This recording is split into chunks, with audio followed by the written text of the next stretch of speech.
আপনারা জানেন শুক্রবার ছিল তৃণমূলের ইস্তাহার প্রকাশের কর্মসূচি। আর আজকের সেই কর্মসূচিতেই মুখ্যমন্ত্রী মমতা বন্দ্যোপাধ্যায় রাজ্যের বিবেচনাধীন ভোটারদের প্রসঙ্গে মন্তব্য করলেন। তিনি জানালেন, সূত্র মারফত তার কাছে খবর আছে প্রায় 60 লক্ষের মধ্যে এ পর্যন্ত 22 লক্ষ নামের নিষ্পত্তি হয়েছে। সেই 22,60,000-এর মধ্যে 10 লক্ষ নাম বাদ পড়বে বলে জানতে পেরেছেন তিনি। সেখানে মালদহ, মুর্শিদাবাদ, দুই দিনাজপুরে সবচেয়ে বেশি নাম রয়েছে বলে খবর। শুধু তাই নয়, মমতা জানতে পেরেছেন একটি বিশেষ সম্প্রদায়ের মানুষের নাম বেশি বাদ পড়েছে। এছাড়া হিন্দু, মতুয়া, রাজবংশী সম্প্রদায়ের মানুষও রয়েছে সেখানে। আসন্ন বিধানসভা ভোটের আবহে রাজ্যে একের পর এক আমলা ও পুলিশ আধিকারিকদের বদলি নিয়ে কেন্দ্র এবং নির্বাচন কমিশনকে একই পংক্তিতে ফেলে শুক্রবার আক্রমণ করেন মুখ্যমন্ত্রী মমতা বন্দ্যোপাধ্যায়।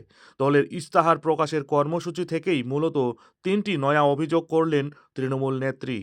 প্রথমেই বিবেচনাধীন ভোটারের ভাগ্য নিয়ে উদ্বেগ প্রকাশ করেন। তারপর রাজ্য ভাগের পরিকল্পনা চলছে বলে মারাত্মক অভিযোগ করেন তিনি। তিনি জানান, পশ্চিমবঙ্গে রাষ্ট্রপতি শাসন জারি হয়ে গিয়েছে।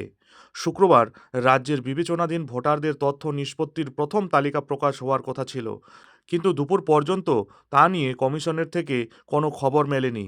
শুক্রবার সেই তালিকা আদৌ প্রকাশিত হবে কিনা তা নিয়ে দুপুরে সংশয় প্রকাশ করে তৃণমূল নেত্রী বলেন, এই করে দিনগুলো নষ্ট করছে। ইস্তাহার প্রকাশের আগে মমতা বন্দ্যোপাধ্যায় বলেছিলেন, সূত্র মারফত তিনি জানতে পেরেছেন নিষ্পত্তি হওয়া বিবেচনাধীন ভোটারদের মধ্যে কত নাম বাদ পড়েছে। প্রায় 60 লক্ষের মধ্যে এ পর্যন্ত 22 লক্ষ নামের নিষ্পত্তি হয়েছে বলে শুনেছি। এও শুনেছি 22,60,000-এর মধ্যে 10 লক্ষ নাম বাদ পড়বে।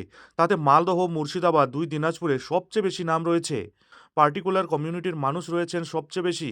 এছাড়া হিন্দু, মতুয়া, রাজবংশী সম্প্রদায়ের মানুষও রয়েছেন। নির্বাচন কমিশনের সূত্র অনুযায়ী বৃহস্পতিবার পর্যন্ত বিবেচনাধীন 60 লক্ষের মধ্যে 25,34,000 ভোটারের তথ্যের নিষ্পত্তি হয়েছে। বৃহস্পতিবার সকালে বৈঠক করেন কলকাতা হাইকোর্টের প্রধান বিচারপতি সুজয় পাল, রাজ্যের মুখ্য নির্বাচনী আধিকারিক সিও মনোজ আগরওয়াল। তবে তালিকা প্রকাশ নিয়ে অনিশ্চয়তা কাটেনি বলেই কমিশনের একটি সূত্রের খবর মিলেছিল। শুক্রবার মমতার সংশয়, ভোটের আগে নিষ্পত্তির কাজ শেষ হবে কিনা কে জানে। তার আগে আমলা এবং পুলিশ আধিকারিকদের বদলি নিয়ে একযোগে কমিশন ও কেন্দ্র সরকারকে নিশানা করেছেন মুখ্যমন্ত্রী মমতা বন্দ্যোপাধ্যায়। তার কথায় অলরেডি রাষ্ট্রপতি শাসন জারি হয়ে গিয়েছে। শুধু মুখে বলছে না, কিন্তু অ্যাক্টিভিটি তা প্রমাণ করছে। তার ব্যাখ্যা, নির্বাচনের সময় কিছু আধিকারিককে বদলি করা হয়েই থাকে। সেটা নির্বাচন কমিশন করতে পারে, কিন্তু সেখানে সীমাবদ্ধতা আছে। মুখ্যমন্ত্রীর দাবি, সেক্ষেত্রে সংশ্লিষ্ট আমলা বা পুলিশ কর্তার বিরুদ্ধে স্পষ্ট অভিযোগ থাকতে হয়।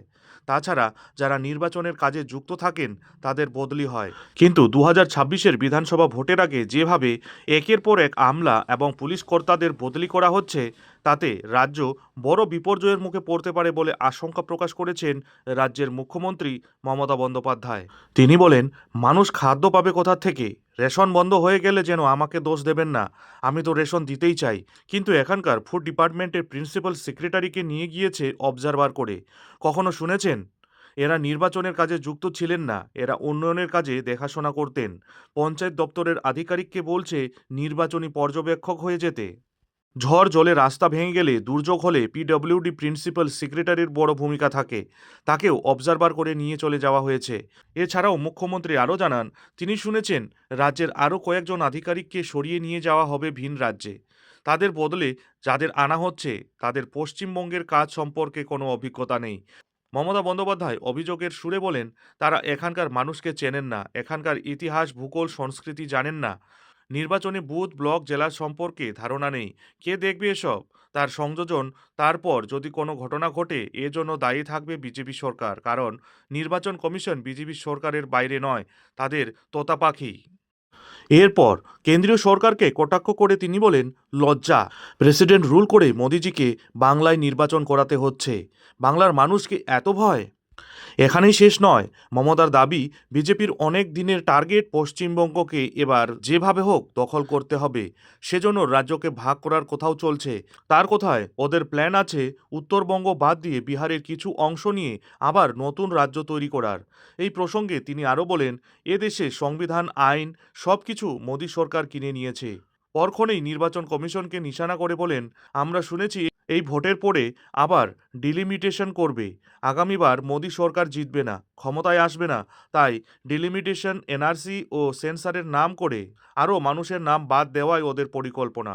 পশ্চিমবঙ্গে রাষ্ট্রপতি শাসন জারি হয়ে গিয়েছে। মমতার এই মন্তব্যের পরিপ্রেক্ষিতেই বিজেপির রাজ্য সভাপতি শ্রমিক ভট্টাচার্যের বক্তব্য, আসলে মানুষ চাইছেন সত্যিই রাষ্ট্রপতি জারি হয়ে যাক। তার কথায় মানুষের কাছে গেলে তারা প্রশ্ন করছেন, রাজ্যে এই সরকারটা এখনো আছে কেন, কেন ফেলে দেওয়া হচ্ছে না? আমরা মানুষকে বোঝাতে পারছি না যে আমরা কংগ্রেসী নই, আমাদের ডিএনএতে নেই।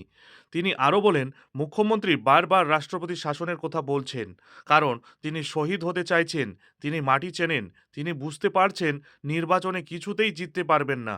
তাই এমন পরিস্থিতি তৈরি করতে চাইছেন যাতে ৩৫৬ ধারা জারি হয়ে যায়, আর তিনি নিরাপদে পিছনের দরজা দিয়ে বেরিয়ে দিল্লিতে গিয়ে বলতে পারেন, আমার সরকারটাকে ফেলে দিল। এই মুহূর্তে পশ্চিমবঙ্গে রাষ্ট্রপতি শাসন জারি না হলেও মমতা বন্দ্যোপাধ্যায়ের বারংবার রাষ্ট্রপতি শাসন জারি হয়ে গেছে মন্তব্যে আপনাদের মূল্যবান মতামত অবশ্যই আমাদের কমেন্ট বক্সে কমেন্ট করে জানাতে ভুলবেন না।